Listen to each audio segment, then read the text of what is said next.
আউযু বিল্লাহি মিনাশ শাইতানির রাজিম বিসমিল্লাহির রাহমানির রহিম। বিতাড়িত মুরদাদ শয়তানের কাছ থেকে আল্লাহ পাকের কাছে আশ্রয় প্রার্থনা চাচ্ছি। পরম করুণাময় সিন্ধু দয়ালু আল্লাহ তাআলার নামে শুরু করছি। আমি আপাতত আপনাদের কাছে 12:30 পর্যন্ত সময় চাই, দেবেন তো ইনশাআল্লাহ? দেবেন তো ইনশাআল্লাহ? কারা কারা 12:30 পর্যন্ত থাকবেন না তারা হাত তোলেন, আর যারা 12:30 পর্যন্ত থাকবেন 2 হাত তুলে বলেন ইনশাআল্লাহ। একটু জোরে বলেন না ইনশাআল্লাহ। একটা তাকবীর দেন, লিল্লাহি তাকবীর। আপনারা মাঝে মাঝে একটু আওয়াজ দিবেন জোরে, তাহলে ঘুম কেটে যাবে ইনশাআল্লাহ। এদিকে খেয়াল করেন, আপাতত 12:30 পর্যন্ত চুক্তি হলো আপনাদের সাথে। যদি এই কায়দায় থাকেন বোনাস টাইম তো আছে ইনশাআল্লাহ, কিন্তু 12:30 পর্যন্ত ওয়াদা দিয়েছেন, ওটা বসার কোনো সুযোগ নেই। কারণ ওয়াদা ভঙ্গ করা কিসের লক্ষণ? মুনাফিকের লক্ষণ। আমার বিশ্বাস সিরাজগঞ্জের মাটিতে মুনাফিকের জায়গা নাই। এখানে যত মানুষ বসে আছে সব আল্লাহওয়ালা এবং প্রতিশ্রুতি দিলে তারা প্রতিশ্রুতি রক্ষা করে, আমার বিশ্বাস। এর কিসের পেশা না বলছে দিশা পাইছে, আচ্ছা ঠিক আছে। কেউ যদি পেশাব করে ওযু হাতে উঠে যায় না, 1 ঘন্টায় কোনো পেশাব লাগলে ওঠা যাবে না। 1 ঘন্টা যেভাবে কষ্ট করে আপনার থাকাই লাগবে। 1 ঘন্টা পরে আপনার যদি ওয়াজ ভালো না লাগে তাহলে মোবাইল নাম্বার দেবে, আপনার বিকাশে যাতায়াতের গাড়ি ভাড়া যে টাকা খরচ হচ্ছে আমি দিয়ে দেবো, খালি 1টা ঘন্টা আমাকে দেন। আল্লাহ কবুল করেন, জোরে বলুন আমি। যারা দাঁড়ায় আছে যুবকে খুব মাজায় শক্তি হয়েছে না, কয়েকবার ইশারা দিয়ে বসো না, বসো বসো ময়না, বসো বসো বাবা বাবা বসো বসো, সবাই বসেন সবাই বসেন বসেন। আমার ইশারা তো বুঝবা না, বান্ধবীর ইশারা ঠিকই বুঝো, পুরুষ মানুষের ইশারা তো কাজে লাগে না। চলেন, সূরার নাম কি মনে থাকবে?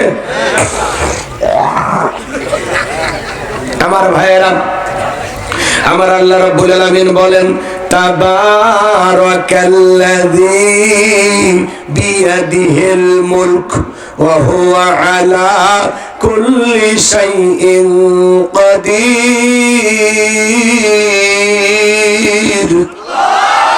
আরেকটু জোরে বলেন আল্লাহু আকবার। আমার আল্লাহ রাব্বুল আলামিন বলেন মহামান্বিত সেই সত্তা যার হাতে সর্বময় কর্তৃত্ব, রাজত্ব পাওয়ার ক্ষমতা, তিনি হলেন সব বিষয়ের উপরে শক্তিমান। তাহলে সকল ক্ষমতার একমাত্র মালিক কে? আল্লাহ। আসমানে ক্ষমতা চলবে কার? জমিনে ক্ষমতা চলবে কার? আল্লাহর চাইতে বড় ক্ষমতাধর কেউ আছে? আসমান জমিনে আল্লাহর চাইতে বড় কেউ আছে? ওয়ালাম ইয়াকুল্লাহু কুফুয়ান আহাদ। আকাশ আর জমিনে আল্লাহর সমকক্ষ, আল্লাহর সমতুল্য আর কেউ নাই। চিৎকার মেরে বলুন আল্লাহু আকবার। আকাশ আর জমিনের একমাত্র মালিক কে? আল্লাহ। লিল্লাহি মা ফিস সামাওয়াতি ওয়া মা ফিল আরদ। আকাশ আর জমিনের একচ্ছত্র মালিক আমার আল্লাহ। নাকি এর মধ্যে ডোনাল্ড ট্রাম্পের ভাগ আছে? পুতিনের, ভারতের দাদার? আল্লাহর ক্ষমতার মধ্যে কারো অংশীদারিত্ব নাই, কারো ভাগ নাই। কথা কয় না? আল্লাহর চাইতে বড় ক্ষমতাধর কেউ নাই। আকাশেও নাই, জমিনেও নাই, আজও নাই, কালও নাই, ভবিষ্যতেও নাই, কোনদিন কেউ হতেও পারবে না। আমরা সেই আল্লাহর গোলাম যার হাতে সকল ক্ষমতার চাবিকাঠি। যারা বলে ক্ষমতার উৎস জনগণ, ওরা পাম দিয়ে ফুলে। কথা কয় না? ক্ষমতার উৎস কে? জোরে বলেন ক্ষমতার উৎস কে? এগুলো বিশ্বাস করবেন না। সকল ক্ষমতার মালিক একমাত্র আল্লাহ। আল্লাহর চাইতে বড় ক্ষমতাধর কেউ নাই। কথা বলেন ঠিক না?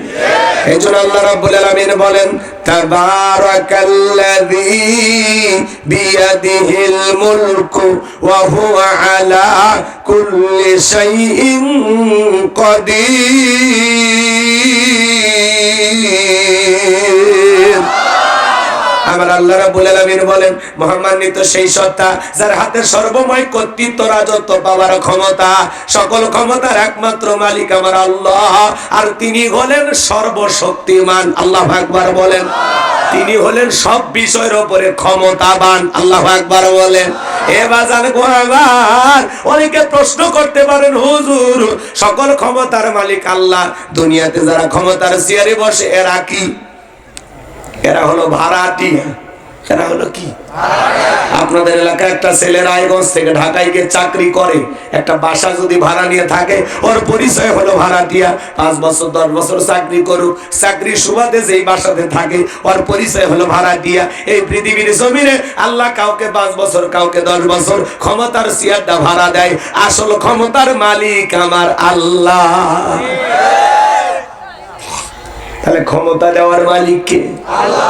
আমার আল্লাহ রাব্বুল আলামিন বলেন, কুলিল্লাহুম্মা মালিকাল মুলকি তুতিল মুলকা মান তাশাউ ওয়া তানজিউল মুলকা মিম্মান তাশা ওয়া তুইজ্জু মান তাশাউ ওয়া তুযিল্লু মান তাশা বিয়াদিকাল খায়র ইন্নাকা আলা কুল্লি শাইইন কাদির।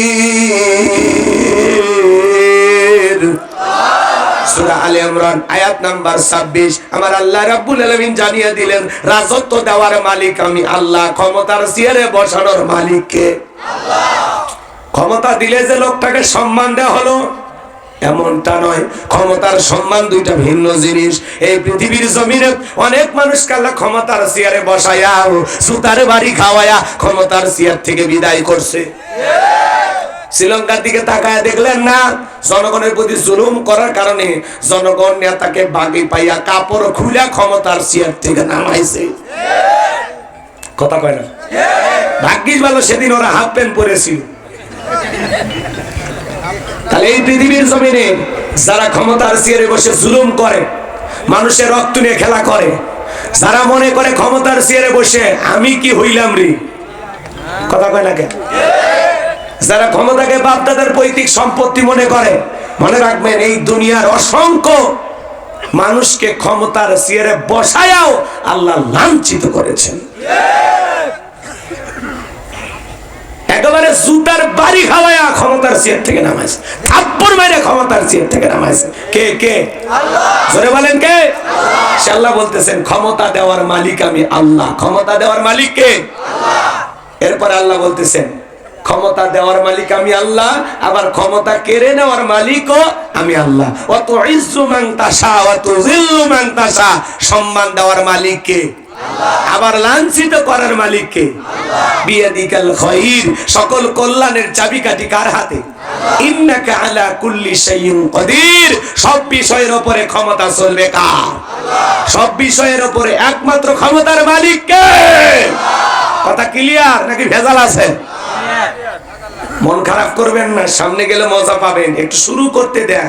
এটা তো আর মেশিন না যে সুইচ মারলে কাজ করবে, একটু সময় নেওয়া লাগবে। রাগ করতেছেন নাকি আপনারা? ক্ষমতার চেয়ার পাইয়াও যারা এই দুনিয়ার জমিনে আদল ইনসাফ প্রতিষ্ঠিত করেছে, ন্যায় বিচার কায়েম করেছে, যারা মনে করেছে ক্ষমতা আল্লাহর দেয়া নিয়ামত, জনগণের দেয়া আমানত। কথা কয় না? কথা কয় না গো? ক্ষমতা কার দেয়া নিয়ামত? আল্লাহ। নিয়ামত পাইলে কি করা লাগে? শুকরিয়া আদায় করা লাগে, কৃতজ্ঞতা প্রকাশ করা লাগে। আল্লাহ আমার মতো ভাঙ্গা সাঙ্গা মানুষকে চেয়ারম্যান, মেম্বার, এমপি, মন্ত্রী, প্রধানমন্ত্রী বানাইছে, শুকরিয়া আদায় করা লাগে। আর আমরা কি বলি? বাবা, এই দেশ আমার বাবা।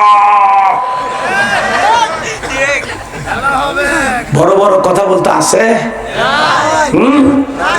ঈশ্বর চাচাকে বলতেন সইরা চা। চাচা ক্ষমতার চেয়ার থেকে পদত্যাগ করে জেলে গেছে, দেশ ছাড়েনি, বাপের বেটা। বেগম খালেদা জিয়া অসুস্থ, জেল খাটছে, এখনো দেশে আছে, দেশ ছাড়েনি, বাপের বেটি। আর আপনারা বড় বড় কথা বলে কেন পালিয়ে গেলেন? আপনি পালিয়ে যায় এই দেশের মানুষের সবচেয়ে বড় বেশি ক্ষতি করছে। কথা বলেন? লক্ষ লক্ষ কোটি টাকা দুর্নীতি করছে, বিদেশে পাচার করছে। কথা কোন ঠিক না? কেন চলে গেলেন? আমরা আপনাকে মমতাময়ী প্রধানমন্ত্রী বলতাম, এই আপনার মায়া, এই আপনার ভালোবাসা। আপনার কোটি কোটি অনুসারী, কারো কথা ভাবলেন না, নিজের জীবনটা আগে দেখলেন। এরকম ভাগী নেত্রী না, নেত্রী দরকার হলো তেগি তেগি। চট করে চলে গেছে, আবার কয় চট করে ঢুকবো। আমাদের কাছে থাকতে চাই, মাঝে মাঝে কল রিকর্ড ফাঁস হয়, আমি দেশের খুব কাছে আছি, চট করে ঢুকবো। ঢুকবেনই তো, বের কেন বলেন? আসেন, এই দেশ আপনার বাবা, এই দেশ আপনার স্বামী, আপনি আসেন। কথা বলুন কেন? কথা বলুন। আসলে ক্ষমতায় আবার বসবেন, অত সহজ? বুবু আইবা, তুমি আইবা গো, সেই দিন আইসা বুবু ক্ষমতা পাইবা না। খোঁজ নাই বুবু কাদের কাকার, অবস্থা খারাপ দরবেশ বাবার, হাও নাঙ্কেল এখন সামনেও আসে না। নেতা কর্মী সব জেলের ভিতর, আমি আসি ডরের ওপর, কখন জানি আসে গ্রেফতারি পরোয়ানা। বুবু আইবা, তুমি আইবা গো, সেই দিন আইসা বুবু ক্ষমতা পাইবা না। ক্ষমতার চেয়ার থেকে নামা সহজ, কিন্তু ওই চেয়ারে ওটা কঠিন। কথা বলে ঠিক কিনা? আমাদেরকে সিদ্ধান্ত নেওয়া লাগবে, আগামীতে আর চাই হোক, কোন নারীকে আমরা প্রধানমন্ত্রী বানাবো না। বাংলাদেশের প্রধানমন্ত্রী হবে পুরুষ। কারা কারা চান হাত তুলে দেখান। লিল্লাহি তাকবীর। শপথ নিছেন, এই শপথ যেন মনে থাকে। নারীদের দেখা শেষ, সামনে পুরুষের বাংলাদেশ। আমেরিকা তাদের 47তম প্রেসিডেন্ট ডোনাল্ড ট্রাম্পের মতো মানুষকে নেতা বানাইছে, তাও কমলা হ্যারিসকে ওরা প্রেসিডেন্ট মানেনি। আমেরিকার ইতিহাসে আজ পর্যন্ত কোন নারী প্রধানমন্ত্রী হয়নি। আমরাও সিদ্ধান্ত নেব, আর যাই হোক, ভুল অতীতে যা হয়েছে হয়েছে, আগামীতে যেই দলেরই হোক পুরুষ প্রধানমন্ত্রী চাই। কারণ নারীদের রাগ বেশি, জেদ বেশি, অভিমান বেশি। মাঝে মাঝে দেখেন না, বাড়ি ঘরে স্বামীর সাথে ঝগড়া লাগে, হাড়ি পাতিল ভেঙে ফেলে দেয়, স্বামী তুলে আসার মারে। ওদের অভিমান বেশি, জেদ বেশি। আর সেই অভিমান আলা জেদ আলা মানুষ যদি একবার শান্তির চেয়ার পায়, জীবন চলে যাবে, তাও চেয়ার ছাড়বে না। আর চেয়ার ছাড়তে গেলে যদি ধাক্কা মারে, অশান্তির আগুন পুরো দেশে জ্বালায় দিবে। সাবধান। আপনারা কিছু কই না, খালি শুনে যান। আপনারা মাঝখানে কথা কইলে আমার এলোমেলো হয়ে যাবে। ভয় পাচ্ছেন? কিসের ভয়? ভয় বক্তার, শ্রোতার কোনো ভয় নাই। এই কথা কন না কেন? এই যে ক্যামেরা গুলো রেকর্ড করতেছে, আমি ভয় পাচ্ছি, নির্ভয়ে কথা বলতেছি। কারণ আগে তো জবান কন্ট্রোল করিনি, আর এখন তো প্রশ্নই আসে না। আগে বলতাম কিছু আজ প্যান্ডেলে, কিছু আজ অ্যাঙ্গেলে, আর এখন যা বলবো ডাইরেক্ট। ডাইরেক্ট অ্যাঙ্গেলে বলার দিন শেষ, ডাইরেক্ট বলার বাংলাদেশ। কথা বলে ঠিক কি না? কি আলোচনা চলবে না? দোয়া করব। মাঝে মাঝে কিছু পাবেন, চলেন সামনে যাই। লিল্লাহি তাকবীর। আমার ভাইরা, তাহলে ক্ষমতা দেওয়ার মালিককে, কেড়ে নেওয়ার মালিককে, সম্মানিত করার মালিককে, লাঞ্ছিত করার মালিককে, সকল কল্যাণের চাবিকাঠি কার হাতে? আর তিনি হলেন সব বিষয়ের উপরে ক্ষমতাবান। কথা বলেন ঠিক কিনা? আমার ভাইরা, দিল দিয়ে কথাগুলো বুঝবেন। এই পৃথিবীর ক্ষমতা আল্লাহ পাক 4 জন মানুষকে দিয়েছিল। পুরো পৃথিবীর ক্ষমতা আল্লাহ কয়জনকে দিয়েছিল? আরেকটু জোরে বলেন, কয়জন? আরেকটু জোরে বলেন, কয়জন? 4 জন মানুষকে আল্লাহ পাক পুরো পৃথিবীর রাজত্ব পাওয়ার ক্ষমতা দিয়েছিল। আমার ভাইয়েরা, 4 জন মানুষ তো দূরের কথা, 4 জন মানুষকে আল্লাহ পুরো পৃথিবীর ক্ষমতা দিয়েছিল।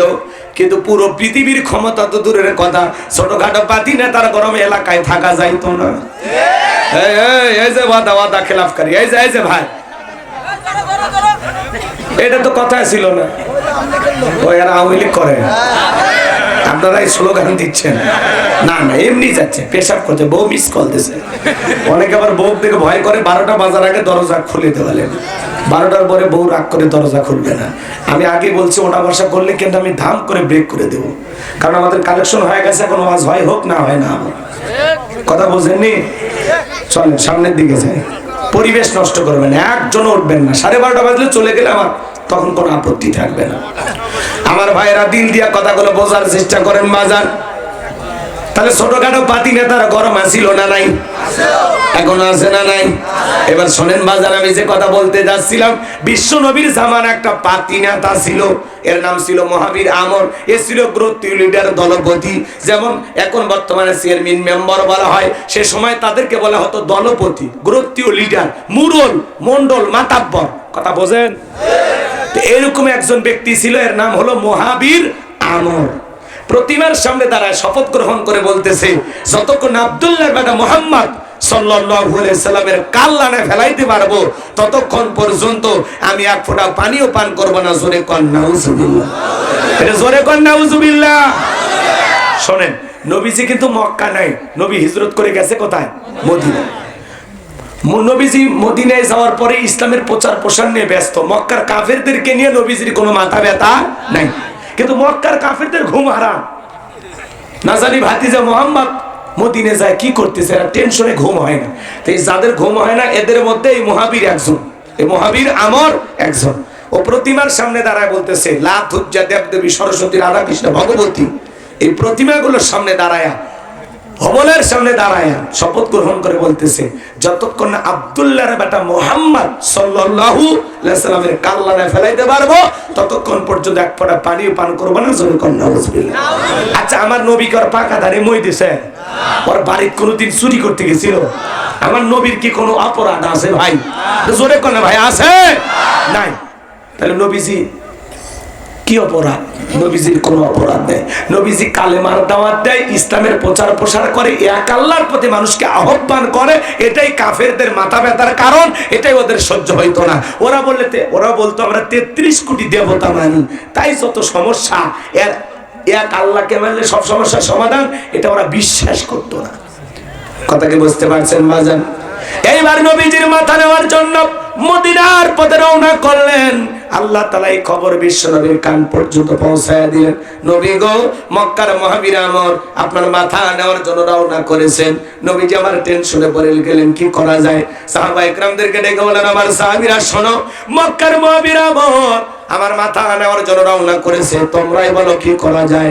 হযরত ওসমান রাদিয়াল্লাহু তাআলা বলেন, আপনি আল্লাহর এত বড় পয়গম্বর, আপনি আল্লাহ তাআলার কাছে দোয়া করেন, ওই মক্কার মহাবীর আমর আপনার কাছে পৌঁছার আগে ওর হাত পা যেন আল্লাহ প্যারালাইজ করে দেয়, আপনার কাছে পৌঁছার ক্ষমতা যেন না থাকে। নরম মানুষ, দোয়ার পক্ষে। হযরত ওসমানের কথা শুনে বিশ্বনবী হাত তুলে দোয়া করা শুরু করে দিলেন। আমার নবীজি দোয়া করে বলতেছেন, আল্লাহ ওই মক্কার মহাবীর আমর আমার কাছে পৌঁছার আগে ওরা হাত পা, এতটুকু শুধু বলেছেন। আমার আল্লাহ দেখে বলে, জিবরাইল আর করিস না দেরি, আমার বন্ধুরে জানায়া দে তাড়াতাড়ি। আমি আল্লাহ পাক শুধু দুই হাত দোয়া করার জন্য দেই নাই, মাঝে মাঝে জালিম আর বেঈমানদেরকে সাইজ করার জন্য দুই হাতে লাঠিও তুলে নেওয়া লাগবে। বলেন আল্লাহু আকবার। জিবরাইল এসে বলে, নবী দোয়া কবুল হবে না, আপনি হাত নামান। নবীজি তখন হাত মুখে না লাগায় হাঁটুর উপরে রাইখা দিলেন।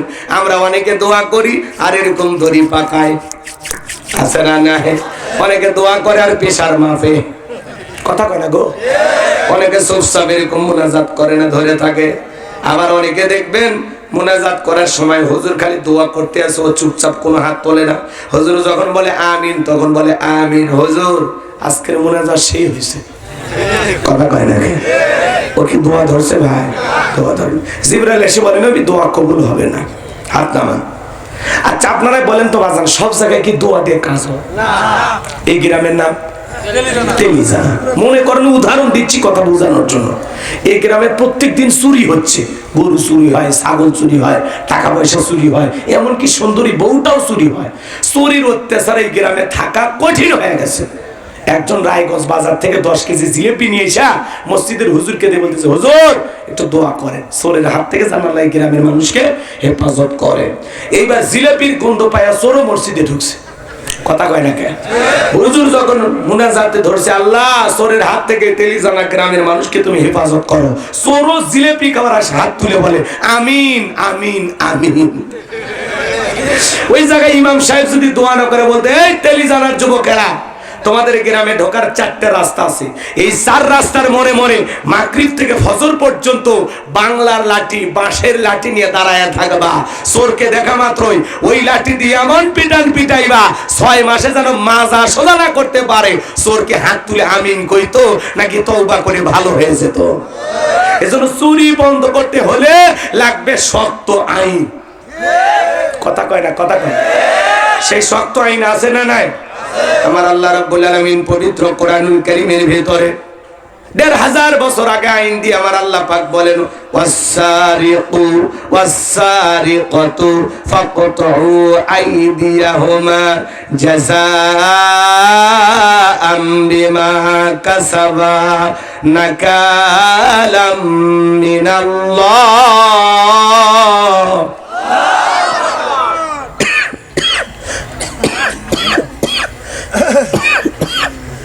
আল্লাহ রাব্বুল আলামিন বলেন, চোর পুরুষ হোক অথবা নারী হোক, আল্লাহর বিধান, আল্লাহর ফয়সালা। যদি অপরাধ প্রমাণিত হয়, চোরের ডান হাতের কবজি কেটে দাও। একটা চোরের হাত কেটে মিডিয়ার মাধ্যমে ফালাও করে যদি আমরা প্রচার করতে পারতাম, বাংলাদেশের সমস্ত চোরেরা তওবা করে আল্লাহর ওলি হয়ে যেত। কিন্তু কে শোনে কারো কথা? আজও গেল না মনের ব্যথা। এখন উচিত কথা যদি কই, পিঠের ওপর দিয়ে যাবি মই। এই আনন্দে কিছু লোক কিনে খাবে বগুড়ার স্পেশাল দই। কথা বলেন ঠিক কিনা? যত দোষ নন্দ ঘোষ, সত্যটা বললে দোষ, করলে অন্যায়ের প্রতিবাদ, নামটা হবে তোমার মৌলবাদ, নামটা হবে তোমার জঙ্গিবাদ। 1500 বছরের আইন বর্তমান বিশ্বের নেতাদের কাছে পছন্দ হয় না। ওরা বলে এগুলো ব্যাকডেট, এগুলো চলবে না। এজন্য লন্ডন, আমেরিকা, ব্রিটিশের আইন দিয়ে সমাজ, রাষ্ট্র পরিচালনা করা হয়। মনে রাখবেন, এই সমাজে চুরি, দুর্নীতি, টেন্ডারবাজি, চাঁদাবাজি যদি বন্ধ করতে চান, আল্লাহর আইন দিয়ে বিচার কার্য পরিচালনা করা লাগবে। খালি একটা টেস্ট করে দেন, একটা চোরের হাত কেটে খালি মিডিয়া দেখান, বাকি চোরেরা এমনি ভালো হয়ে যাবে। কিন্তু কথায় আছে, ওই যে সরিষাই যে ভূত, কথা কয় না। ওরা হাত কাটার আইন পাস করার চিন্তা করে, ওরে বাবা, এই হাত দিয়ে আমি যে দুর্নীতি করি, আমারটাই তো আগে খারাপ হবে। এই ভয়ে ওরা এগুলো আইন পছন্দ করে না। এত প্রশাসন লাগে, খালি আল্লাহ 2-4টা আইন চালু করেন না, একটা খালি টেস্ট করে দেখেন, পুরো বাংলাদেশ ক্লিয়ার হয়ে যাবে। এত চুরি ছিনতাই বাংলাদেশের অহরহ জায়গায় ঘটতেছে। কথা কন, কথা কন। তাহলে বাংলাদেশে চুরি বন্ধ করতে হলে লাগবে কার আইন? জোরে বলেন, কার আইন? এই জমিনে আল্লাহর আইন চালু হোক। কারা কারা আছেন হাত তুলে দেখেন। লিল্লাহে তাকবীর। আল্লাহ এই জমিনকে কোরআন আর ইসলামের জন্য কবুল করুন। জোরে বলুন আমিন। আমার ভাইরা হাত নামান, যে কথা আমি বলতে চাচ্ছিলাম গভীর মনোযোগ দিয়ে কথাগুলো শুনে যান। জিবরাইল ডেকে বলেন, নবী, সাহাবায়ে কিরামদের মধ্যে ঘোষণা করেন, আপনার সাহাবীদের মধ্যে এমন কেউ কি আছে যে মক্কার মুহাবির আমরের মোকাবেলা করবে? আমার নবী ডেকে বলেন, আমার সাহাবীরা শোনো, আল্লাহ তাআলা দোয়া কবুল করে নাই। তোমাদের মধ্যে এমন কেউ কি আছো যে মক্কার মুহাবির আমরের মোকাবেলা করবা? নবীর কোন সাহাবী দাঁড়ায় না, হযরত আলী দাঁড়িয়ে গেলেন। বলুন আল্লাহু আকবার। আমার নবী ডেকে বলে, আলী রে, তুমি ছোট মানুষ না বুঝে কেন দাঁড়াইছো? হযরত আলী বলে, আমি ছোট নাকি পরে বুঝাইতেছি। আল্লাহু আকবার কর। খালি আপনি দোয়া করে দেন। আমার নবী বলে, আলী তুমি বসো। তুমি কি জানো ওই মক্কার মুহাবির আমর একবেলা খাবার খাই 21 কেজি, 3.5 মণ ওজনের তরবারে যুদ্ধ করে। এত বড় বীরের সামনে যায় না, তুমি বসো। নবীজি দ্বিতীয়বার বললেন, আবার হযরত আলী দাঁড়িয়ে গেছেন। নবীজি তৃতীয়বার বললেন, আবার হযরত আলী দাঁড়িয়ে গেছেন। নবী তখন 2টা হাত বাড়ায় বলে, আলী রে, আয় আয় আমার কাছে আয়। এই কথা বলে বিশ্বনবী আলীকে বুকের সঙ্গে জড়ায় নিল আর ডেকে বলে, আলী, এত বড় বীরের সামনে যাইতে চাস? তোর কি জানে মায়া দয়া নাই? হযরত আলী ডেকে বলে, নবী, আপনি শুধু আমাকে দোয়া করে ছেড়ে দেন, ওই আমর চেহারা দেখার আগে ওরে আমি জমিন থেকে বিদায় করে দেব। আমার নবী ডেকে বলে, আলী, খালি হাতে দোয়া করলে হবে না। ওসমান, তোমার বাড়িতে কি তরবারি আছে? হযরত ওসমান বলে, আমার বাড়িতে তরবারি আছে 27 ইঞ্চি লম্বা। এখন তো তরবারির কথা শুনলে বলে জঙ্গি। কথা কন না কেন? হযরত ওসমান তরবারি এনে দিলেন। বিশ্বনবী হযরত আলীর হাতে তরবারি ধরায়া দিলেন। হযরত আলী তরবারি পায়ে মারছে দৌড়, দৌড়াইতে দৌড়াইতে আমরের মুখোমুখি হয়ে গেছে। এইবার হযরত আলীকে দেখা মাত্রই আমর ডেকে বলে, কি রে আলী, তুই কেন আমার সামনে? হযরত আলী বলতেছে থামো, কেন আসছি পরে বলতেছি। এই কথা বলে তরবারিতে দাগ টানতেছেন আর একটা দোয়া পড়তেছেন। এই দোয়া পড়ে যদি বাড়ির চতুর্দিকে ফু দিতে পারেন, বড় বড় দুর্ঘটনার হাত থেকে আল্লাহ আপনার পরিবারকে হেফাজত করবেন। আল্লাহু আকবার বলেন। হযরত আলী কি করতেছে? দাগ টানতেছে। খেলায় নামার আগে সীমানা দেয়া লাগবে না? এইবার তরবারিতে এরকম দাগ টানতেছে, আগ টানতেছে, দাগ টানা আগ টানা, বুঝেন তো? এরকম দাগটা টানার পরে তরবারিটা উঁচু করে বলতেছে, এই কাফেরের বেটা, আমর তোর যদি সাহস থাকে দাগটা পার হইয়া নবীজির কাল্লা নিতে যা। এ আয় আয়, খেলা হবে, আয় আয় আয়। আল্লাহু আকবার বলেন, একটু জোরে বলেন আল্লাহু আকবার। হযরত আলী ধমক খাইয়া ওর অন্তরের কলিজের পানি শুকে গেছে। একটা আওয়াজে অনেক কিছু ঘটে। কথা আছে ছোট মরিচে ঝাল বেশি। বাড়িতে ঢুকছে চোর, বাড়িওয়ালা ল্যাংরা, দুটা পা নাই, কিছু না পারুক, যদি বাড়িওয়ালা খালি ভিতর থেকে আওয়াজ দেয়, কে রে, চোর থাকবি না, ভাগে দৌড় মারবি। একটা আওয়াজে অনেক কিছু। মুসলমান যখন তাকবীরের ধ্বনি দিবে, লিল্লাহে তাকবীর, আল্লাহু আকবার, বেঈমানেরা ঘরে ঢুকবে, পিলের মতো মিয়াও মিয়াও করবে, সামনে আসার সাহস দেখাবে। বীর পুরুষ হন। মুসলমান মাথা উঁচু করে বেঁচে থাকার জাতি। কথা বলেন না কেন? আমরা মাথা নিচু করে বেঁচে থাকার জাতি না। এই জন্য বাঁচলে সিংহের মতো বাঁচবো, বিড়ালের মতো 500 বছর হায়াত দরকার নাই। সিংহের মতো 1 ঘন্টা জমিয়ে টিকে থাকতে চায়। আল্লাহ আমাদেরকে বীর মুসলমান হিসেবে কবুল করুন। জোরে বলুন আমিন। আল্লাহ আমাদের অন্তরের সাহস বৃদ্ধি করে দেন। জোরে বলেন আমিন। কষ্ট হয় আপনাদের? হযরত আলী আর আমর বাজা বাজা ভাব, পুরো ঘটনাটাই শুনবেন। কি ভাল লাগতেছে? বলবো বলবো? কারা কারা শুনবেন হাত তোলেন তো বাজান। লিল্লাহি তাকবীর। হাত নামান আমার ভাইয়েরা। আমি যে কথা বলতে চাচ্ছিলাম বাজান, পুরো পৃথিবীর ক্ষমতা আল্লাহ কয়জনকে দিয়েছিল? কয়জন? 4 জন। এর মধ্যে 2 জন ইমানদার, 2 জন হলো কাফের। 2 জন ইমানদারের মধ্যে একজনের নাম হলো নবী সুলাইমান, যাকে আল্লাহ রাব্বুল আলামিন পুরো পৃথিবীর রাজত্ব পাওয়ার ক্ষমতা দিয়েছিলেন। বলুন আল্লাহু আকবার। নবী সুলাইমানের ইতিহাস ঘটনা যদি বলতে যাই বাজান, অনেক লম্বা সময় হবে। এত সময় আপনাদের হাতেও নাই, আমার হাতেও নাই। নবী সুলাইমান আলাইহিস সালামকে আল্লাহ রাব্বুল আলামিন বিশাল ক্ষমতা দান করেছিলেন। কথা বলেন ঠিক কি না? নবী সুলাইমান আলাইহিস সালামের এদিকে খেয়াল করেন, আল্লাহ একটা মুজিজার আংটি দিয়েছিলেন বাজান।